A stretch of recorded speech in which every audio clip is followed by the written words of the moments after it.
Hi friends, இன்னைக்கான video என்ன அப்படின்னு கேட்டிங்கன்னா வந்து நம்ம ஃபிஷிங் ஆண்டி பார்த்தீங்கன்னா ஒரு சூப்பரான ஒரு ஸ்லிங் ஷாட்டை மேக் பண்ண போகிறோம். சரி வாங்க எப்படி என்ன அப்படிங்கிறத வீடியோவில் பார்க்கலாம். முதல்ல ஸ்லிங் ஷாட் போய்ட்டு கடையில் போய் வாங்கிட்டு வந்தாச்சு. இதைத்தான் நம்ம வந்து ரெடி பண்ண போகிறோம். முதல்ல அந்த கல் வச்சு அடிக்கிறதுக்கு பார்த்தீங்களா, அதை மட்டும் தனியாக கழட்டிட்டு அதுக்கு பதிலாக அந்த நரம்பு வச்சு நம்ம வந்து கட்ட போகிறோம்.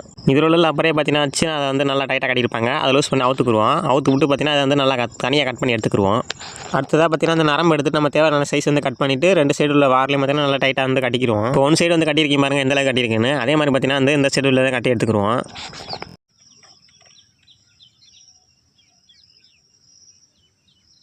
ரெண்டு சைடு உள்ள வாரலையும் பார்த்தீங்கன்னா நம்ம நரம்பு வச்சு சூப்பராக கட்டியாச்சு. இங்கே பாருங்கள் நம்ம எப்படி கட்டியிருக்கோம் அப்படிங்கிறத. அதுக்கப்புறம் சின்ன லப்பர் மாதிரி ஒன்று கலக்கணும் பார்த்தீங்களா, அந்த லப்பரையும் பார்த்தீங்கன்னா சேர்த்து இருக்குனாப்பில் வந்து கட்டிட்டேன். அப்போ தான் வந்து நம்ம நரம்பு வந்து அங்கிட்டு போகாமல் இருக்கும். ஸ்லிங் ஷாட்டில் பார்த்தீங்கன்னா எல்லா ஒர்க்கும் முடிஞ்சு அடுத்த பார்த்தீங்கன்னா மார்க் பண்ணி அடிக்கிறதுக்கு அந்த கட்டை வந்து இருக்கும் பார்த்தீங்களா, அதை வந்து ரெடி பண்ணிக்கிடுவோம். இந்த மாதிரி ஒரு மரக்கட்டை பார்த்தீங்கன்னா எடுத்துருக்கேன். இதில் பார்த்தீங்கன்னா கரெக்டான அளவு வச்சு நான் பாயை வந்து நான் கட் பண்ணி எடுத்துக்கிறேன். நமக்கு தேவையான அளவு கட் பண்ணால் மட்டும் போதும்.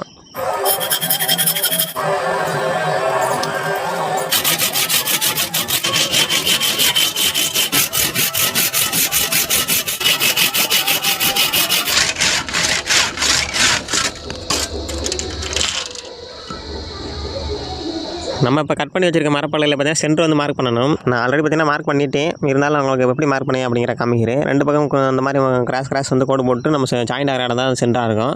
அதில் பார்த்தீங்கன்னா வந்து ஒரு ஓட்டை ஒன்று பண்ணணும். அதுக்கு முன்னாடி பார்த்தீங்கன்னா வந்து ஓட்டை போகிறதுக்கு முன்னாடி இந்த போட்டு நம்ம தேவையான பீஸ் வந்து நான் மார்க் பண்ணி காமிக்கிறேன். அதை மட்டும் நம்ம தனியாக வந்து கட் பண்ணி எடுத்துக்கிடுவோம். இந்த மரப்பலையில் மேலே உள்ள பாதி பார்த்தீங்கன்னா வந்து நம்ம வந்து கோடு போட்டிருக்க பார்த்தீங்களா, அதில் உள்ள இந்த சைடு பார்த்தீங்கன்னா நமக்கு தேவைப்படாது. அதே மாதிரி அதுக்கு ஓட்டை போகிறதுக்கு சென்டராக நேராக வருது பார்த்தீங்களா, அந்த நேருக்கு நேராக பார்த்தீங்கன்னா அந்த டானா ஷேப்பில் பார்த்தீங்கன்னா நமக்கு தேவைப்படாது. அதில் உள்ள மேல் உள்ள பீஸை மட்டும் நம்ம வந்து கட் பண்ணி எடுத்துக்கிடுவோம். உங்கள்கிட்ட கட்டிங் மிஷின் இருந்துச்சுன்னா இந்த மாதிரி கட் பண்ணி எடுத்துக்கிறங்க. என்கிட்ட கட்டிங் மிஷின் இருக்குது, ஆனால் மரம் வெட்டுற பிளேடு கிடையாது. இது வந்து வால் கட்டுற பிளேடு. அதனால் பார்த்தீங்கன்னா நான் கோடு போட்டிருக்க நேராக பார்த்தீங்கன்னா மார்க் பண்ணிவிட்டு நான் வந்து மரம் ஓட்டுற ஒளியை வச்சு நான் கட் பண்ணி எடுத்துக்கிறேன்.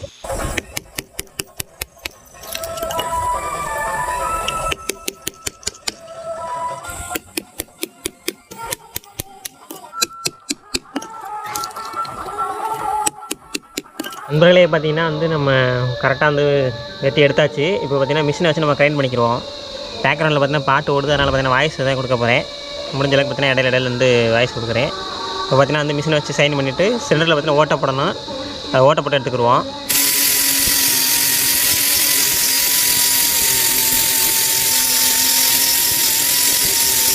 சென்டரில் பார்த்திங்கன்னா ரவுண்டு பார்த்திங்கன்னா ஒரு போட்டுக்கிறாரு. அதே பார்த்திங்கன்னா ஒரு மூடி ஒன்று இருக்குது. அந்த மூடிக்காண்டி பார்த்திங்கன்னா கரெக்டாக வந்து அளவு வச்சு மார்க் பண்ணிட்டு அதுக்காண்டி கிரைண்ட் பண்ணிக்குவோம்.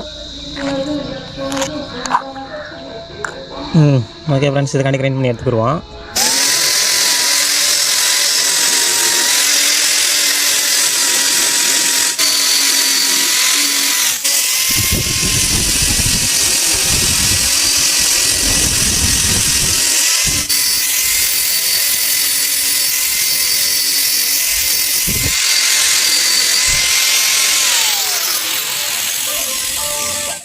நமக்கு தேவையான சைஸில் பார்த்திங்கன்னா ரவுண்டாக வந்து நம்ம சேவ் பண்ணி எடுத்தாச்சு. அதனால் பார்த்திங்கன்னா சென்டராக மார்க் பண்ணியிருந்த முடியல, அதில் வந்து ஒரு ஓட்டை ஒன்று போட்டுக்கிறோம். ட்ரில்லிங் மிஷினை வச்சு நான் தேவையான பார்த்திங்கன்னா ஓட்டை ஒன்று போட்டுக்கிறேன்.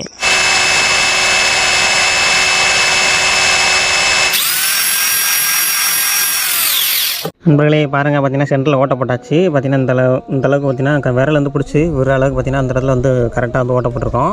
இப்போ பார்த்திங்கன்னா கைப்பிடி வந்து பிடிக்கும்போது பார்த்திங்கன்னா இடிக்கும். அதனால் பார்த்திங்கன்னா அந்த இடத்துல கிரைண்ட் பண்ணி எடுத்துக்கிடுவோம். இந்த ஃபுல்லாக கிரைண்ட் பண்ணி எடுத்துக்கிறோம். அந்த இடத்துல பார்த்திங்கன்னா இங்கே பார்த்திங்கன்னா புத்தால் வச்சு கரெக்டாக வந்து போகாத அளவுக்கு பார்த்திங்கன்னா தேய்ச்சி எடுத்துக்கிடுவோம்.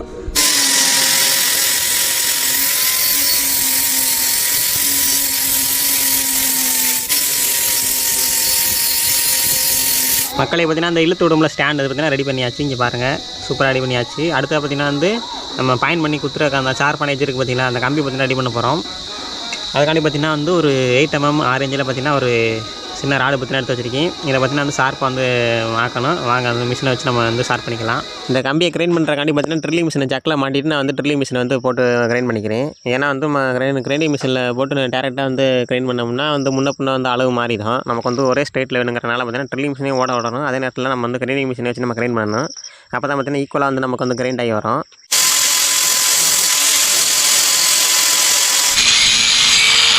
இதை நம்ம எப்படி கிரைண்ட் பண்ணி எடுக்கணும்னா வந்து ஃப்ரண்ட்டில் வந்து நல்லா வெயிட்டாகவும் நல்லா வெயிட்டாக ஷார்ப்பாகவும், பேக்கில் பார்த்திங்கன்னா ஊசியாக போகிற மாதிரி பார்த்திங்கன்னா வந்து நம்ம சின்னமாகவும் நம்ம வந்து கிரைண்ட் பண்ணி எடுத்துக்கிறணும். நான் கிரைண்ட் பண்ண பார்த்தனாலே உங்களுக்கு தெரியும் எந்தளவுக்கு கிரைண்ட் பண்ணியிருக்கோம் அப்படிங்கிறத.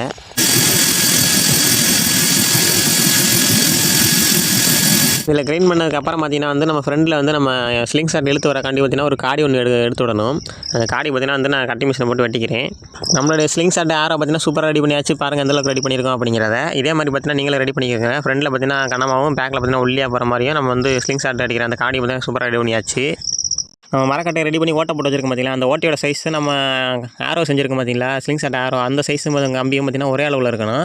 நம்ம அந்த மாதிரி ரெடி பண்ணி வச்சுருக்கோம். இப்போ ரெண்டே வந்து உள்ளே கோர்க்கும்போது பார்த்திங்கன்னா கரெக்டான அளவில் இருக்குது. நம்ம வந்து இந்த மாதிரி தான் நம்மளோட ஸ்லிங் ஷாட் பார்த்திங்கன்னா வேலை செய்யும்.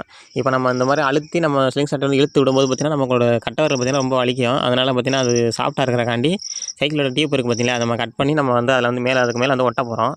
நம்ம எந்த அளவுக்கு ஒட்டி ரெடி பண்ணுறோம் அப்படிங்கிறத பாருங்கள். நான் அந்த மரப்பலைக்கு தேவையான அளவு பார்த்திங்கன்னா சைக்கிள் டிப் வந்து கட் பண்ணி வச்சிருக்கேன். கட் பண்ணிட்டு ஃபெவிக்விக் இருக்குது பார்த்தீங்களா, ஃபெவிக்விக் பார்த்திங்கன்னா அந்த கடைசியில் உள்ள ஒரு எண்டில் மட்டும் தான் வந்து ஒட்டி நம்ம ஒட்ட போகிறோம். அந்த போட்டு நம்ம ஏர் வரும் பார்த்திங்களா, அந்த இடத்துல நம்ம ஒட்டக்கூடாது.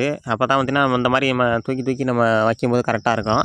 அடிப்பக்கம் ஓட்டப்பட்ட காடி இருக்குது பார்த்திங்களா, அந்த அதுலேயும் பார்த்திங்கன்னா சின்ன சைக்கிள் டிப்பை கட் பண்ணி ஒட்டிக்கிறேன். அப்போ தான் நம்ம கிரிப் வந்து சூப்பராக இருக்கும். நம்ம வந்து கட்டரில் இருந்துச்சு ரொம்ப அழுத்த தேவையில்லை, லைட்டாக வந்து அழுத்தினாலே போதும். அடுத்ததான் முக்கியமாக நம்ம ஸ்லிங் ஷாட்டுக்கு பார்த்திங்கன்னா ஒரு நரம்பு வந்து தேவை. நம்ம ஆல்ரெடி நான் ஸ்பின்னிங் ரீல் பார்த்திங்கன்னா வீட்டில் கிடந்துச்சு. அந்த ஸ்பின்னிங் ரீலில் பார்த்திங்கன்னா பிரைட்டில் இன்னொன்று கனெக்ட் பண்ணியிருப்பாங்க. அது நரம்பு கிடையாது. அது பார்த்திங்கன்னா வந்து நான் நூல் மாதிரி நல்லா ஸ்ட்ராங்கான மெட்டீரியலில் செஞ்சுருப்பாங்க. அதில் உள்ள நான் எடுத்து நம்ம செஞ்சு வச்சுருக்கிறதுக்கு வந்து யூஸ் பண்ணிக்க போகிறேன். நான் அதில் 2 முடிச்ச போட்டுட்டு நான் தேவையான அளவு பார்த்திங்கன்னா அதை சுற்றி எடுத்துக்கிறேன்.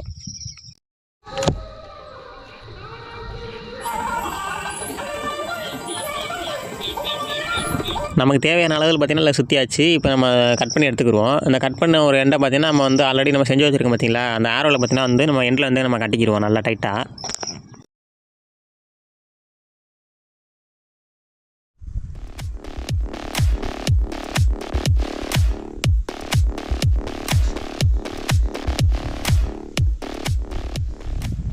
ஓகே நண்பர்களே, பார்த்திங்கன்னா ஃபைனலாக நம்மளோட ஸ்லிங் ஷாட்டை பார்த்திங்கன்னா மேக் பண்ணியாச்சு. இங்கே பாருங்கள் நம்மளுடைய ரிலீஸ் பண்ணுறதுக்குள்ளது இது பார்த்திங்கன்னா வந்து நம்ம அந்த ஈட்டி மீன் அப்படி குத்துற ஈட்டி நம்மளுடைய ஸ்லிங் ஷாட்டு சூப்பராகவே நம்ம செஞ்சாச்சு சிம்பிளாகவே.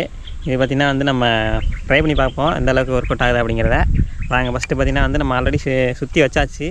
சுற்றி வச்சோடையே பார்த்திங்கன்னா இதோட எண்டை பார்த்திங்கன்னா கரெக்டாக அந்த ஹோலுக்குள்ளே உள்ளே விட்டுருவோம். உள்ளே விட்டுட்டு பார்த்திங்கன்னா பின்னாடி லப்பர் இருக்குது பார்த்திங்களா, நம்ம அந்த டீப் கீழே வந்துடும் கரெக்டாக. வச்சுட்டு இப்படி விட்டுட்டோம்னா நமக்கு வந்து கை வந்து அழுத்தாமல் இருக்கும். அதை கடைதான் செஞ்சுருப்போம். இப்போ வாங்க நம்ம வந்து இதை இழுத்து விட்டு நம்ம எவ்வளோ தூரம் போகுது அப்படிங்கிற டெஸ்ட் பண்ணி பார்த்துருவோம். நமக்கு வந்து ரைட் சைடு தான் மாட்டோம்.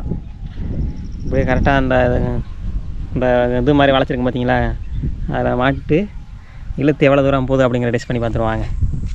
அதுக்கு முன்னாடி பார்த்திங்கன்னா வந்து நான் கையில் வந்து துண்டு சுற்றிக்கிறேன். ஏன்னா க்ளவுஸ் இந்த மாதிரி தான் போட்டு போகிறேன், ரொம்ப சேஃப்டியாக இருக்கணும். ஏன்னா எட்ஜ் வந்து கொஞ்சம் ஷார்ப்பாக இருக்குது. நான் வந்து பார்த்திங்கன்னா வந்து இப்போ டெஸ்டிங்காண்டி பார்த்திங்கன்னா இந்த எட்ஜ் லைட்டாக வந்து குறைச்சிருக்கேன். பார்த்திங்கன்னா தெரியும். இன்னும் பார்த்திங்கன்னா ஷார்ப்பாக வைக்கணும். நமக்கு பார்த்திங்கன்னா முன்ன பின்ன அனுபவம் இல்லை அப்படிங்கிறனால பார்த்திங்கன்னா ஷார்ப்பாக வச்சோம்னா ஏதாச்சும் ஆயிரம் நினச்சிட்டு கொஞ்சம் சிம்பிளாகவே பார்த்திங்கன்னா வச்சுருக்கேன். வாங்க நம்ம இதுக்கே பார்த்திங்கன்னா பவர் எப்படி இருக்குது அப்படிங்கிற பார்த்துருவோம்.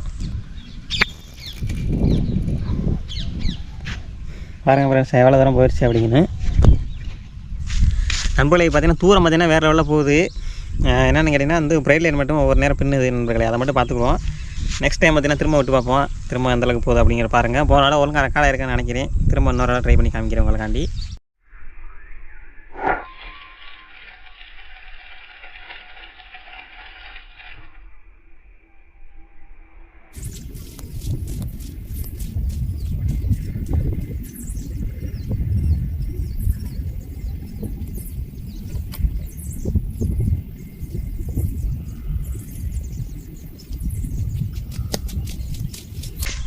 நண்பர்களை பார்த்திங்கன்னா இந்த அடி செம்ம தூரம் போணுச்சு. இப்போ பார்த்திங்கன்னா ஏதாச்சும் ஒரு பொருளை வந்து டார்கெட் பண்ணி அடிக்கிறா அப்படிங்கிற பார்ப்போம், கரெக்டாக அடிக்க முடியாது அப்படிங்கிற டெஸ்ட் பண்ணி பார்த்துருவோம். இப்போ பார்த்திங்கன்னா வந்து என்கிட்ட ஒரு உருளைக்கிழங்கு இருக்குது. இதே மீன் வச்சுக்கங்களேன், இந்த இடத்துல நான் வைக்கிறேன். வச்சுட்டு அடிக்க முடியாது அப்படின்னு டெஸ்ட் பண்ணி பார்த்துருவோம். என்னென்னு கேட்டிங்கன்னா வந்து நான் எங்கள் சுற்றுவட்டாரத்தில் எங்கேயுமே பார்த்திங்கன்னா மீன் கிடையாது. இல்லை என்ன பார்த்திங்கன்னா கம்மாயில் போட்டு நான் உங்களுக்கு அடிச்சு காமிச்சிருவேன். இதை வந்து ஒரு மீனை நினச்சிங்க இப்போதைக்கு இந்த இடத்துல வந்து போட்டு வைக்கிறேன். போட்டு நம்ம நான் அடிக்க முடியாது அப்படிங்கிற டெஸ்ட் பண்ணி பார்ப்போம். வாங்க எனக்குலாம் தெரியுது அந்த ஓடுது மக்களை மீன். இப்போ அங்கே அடிச்சிருவோம். கரெக்டாக சுற்றியாச்சு. சுற்றிட்டு நம்ம வந்து உள்ள போட்டு லாக் பண்ணிடுவோம். வச்சுட்டு துண்டு வேண்டாம், அது பின்னிக்கிட்டே இருக்க கையில் நான் பார்த்து வந்து அதை அடிச்சுக்கிறேன். நீங்கள் சின்ன சேஃப்டி வந்து கரெக்டாக சேஃப்டி பார்த்துங்க.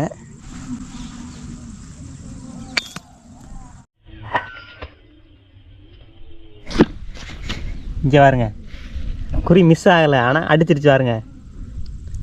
அவங்க வேறு லெவல் நண்பர்களே. இங்கே பாருங்க குத்தி எந்தளவுக்கு வளர்ந்துட்டு போயிருக்கு அப்படின்னு நம்ம இந்த கணக்கு.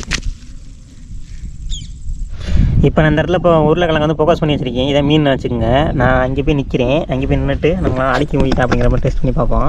கொஞ்சம் லாங் தூரத்தில் இருந்து.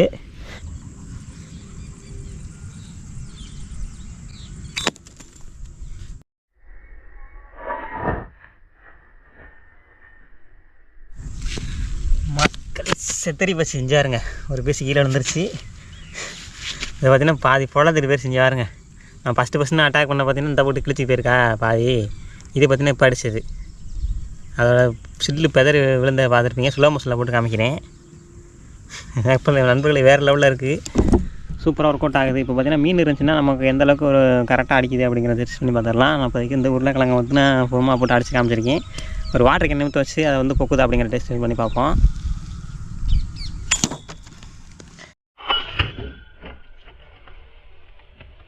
நண்பர்களே வேறு லெவல் ஷாட்டு யாருங்க தெரியுதா உங்களுக்கு? ஓட்டை விழுந்துருச்சு. இந்த இடத்துல மீன் இருந்துச்சுன்னா மீனோட நிலைமை நினச்சி பாருங்கள் எந்த அளவுக்கு பர்ஃபெக்டாக இருக்குன்னு. நான் வந்து ஷார்ப்னஸ் வந்து நான் டெஸ்டிங்காண்டி பார்த்தீங்கன்னா எனக்கு ஷார்ப்னஸ் பார்த்தீங்கன்னா கம்மி பண்ணி வச்சுருக்கீங்க. நீங்கள் இன்னும் நான் இந்த மாதிரி ஸ்லிங் ஷாட் வந்து வச்சு முன்ன பழக்கம் இல்லை. நம்ம பண்ணி மேற்கொண்டு நம்ம விழுத்துறையாக போட்டு மேலே காலை குத்திடுச்சுன்னா போச்சு. அதனால் பார்த்தீங்கன்னா வந்து ஷார்ப் வந்து கொஞ்சம் குறைச்சி வச்சுருக்கேன். இன்னும் வந்து நான் ஷார்ப்பாக வந்து வச்சுருந்தேன்னா இன்னும் பார்த்தீங்கன்னா ரிசல்ட் வந்து வேறு லெவலில் இருக்கும். கொய்யா ஃப்ரெண்ட்ஸ் பார்த்தீங்கன்னா வந்து நம்ம ஊரில் மீன் இல்லாங்கிற ஒரே காரணத்தினால நான் வந்து மீன் பிடிக்கிறத செஞ்சு பார்த்தீங்கன்னா மீன் பிடிக்காமல் விட்டுருக்கேன். நீங்கள் எதுவும் தப்பாக நினச்சிக்காதீங்க. நெக்ஸ்ட் டைம் பார்த்தீங்கன்னா மீன் பிடிச்சிருந்தேன்னா ஷார்ட்ஸில் இல்லைன்னா வந்து கம்யூனிட்டி போஸ்ட்டில் போட்டு நான் அப்லோட் பண்ணுறேன். இந்த வீடியோ பற்றி என்ன நினைக்கிறீங்க அப்படிங்கிற மறக்காமல் காமெண்ட் பண்ணுங்கள் ஃப்ரெண்ட்ஸ். அடுத்த ஒரு இன்ட்ரெஸ்டிங்கான சூப்பரான சந்திப்போம். Tata bye bye. பின்னாடி பார்த்தீங்கன்னா மழை வர போகுது. அதுக்குலாம் வீட்டு நாடு கிளம்பணும். Okay friends bye. அடுத்த ஒரு சூப்பரான சந்திப்போம்.